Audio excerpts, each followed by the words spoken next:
Welcome everyone to the Hustle of Culture Radio Show. I'll be your host for the next hour. I go by the name of E, the Poet MC. The conversation today: are we voting, or are we voting? You know, I'm happy with the turnout. I'm happy with the way things went. But even, you know, my thing is now we got to put the pressure on the people that begged us. It's like, you know, you asked me for something, now you got to do something with it. Right. That's now, you know what I mean? I need you to do that. On the basic level of voting, shouldn't it be about the person that represents a constituency of opinion and policy? I saw up and down everybody's timeline: vote, go vote. Everybody posted a sticker. Go, I voted. I did my part. Now, my thing was, going into the polls, I saw very little people talking about, yo, I'm voting for so and so. Y'all need to get out here and vote for so and so because they doing it. They're gonna do this for our people. They're gonna do this. These are the policies. Let's get out and behind this person. I didn't see any of that. The way we perceive ourselves and the way we try to get things accomplished is contrary to the way everyone else does it. No one else externalizes their power to politicians as much as we do. If I want to get something accomplished, I have to think about the money or the resources of how to get that.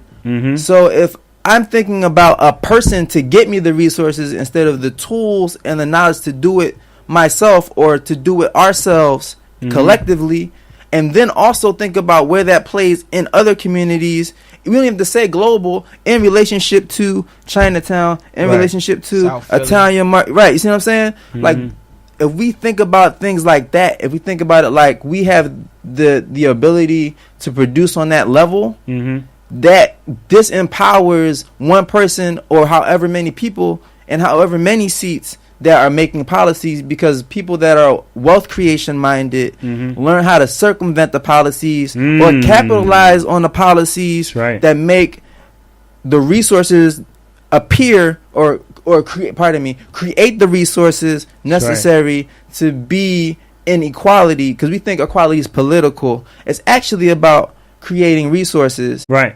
But to go into an even bigger picture, because we, you know, when we said the black agenda, we know the black agenda is not monolithic.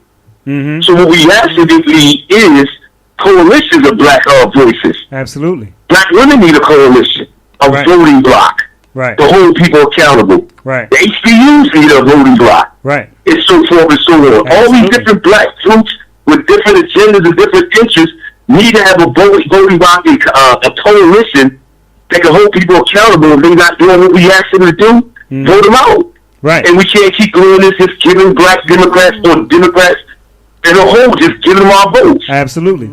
For those who are all into the vote and what have you, they feel like they're, you know, it's like people constantly being let down in romantic relationships. You know what I mean? It's like every time I have, exactly what it feels like. Yeah, every time I put my heart out there, somebody taking me for granted.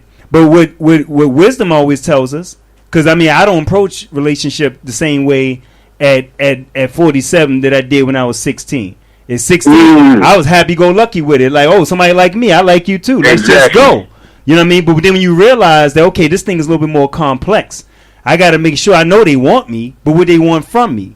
What do I want from them? Let's negotiate this thing. And in each relationship, each time you get involved in a relationship, you supposed to be a little bit more wiser. And if you keep repeating the same mistakes in each relationship, the common denominator of that situation is you. You know what I mean? It's not that relationships don't work, even though we got a lot of grown-ass people out here like, relationships don't work, it just da-da-da. Right, because you don't want to do a self-reflection of you keep approaching everything the exact same way each time you go out.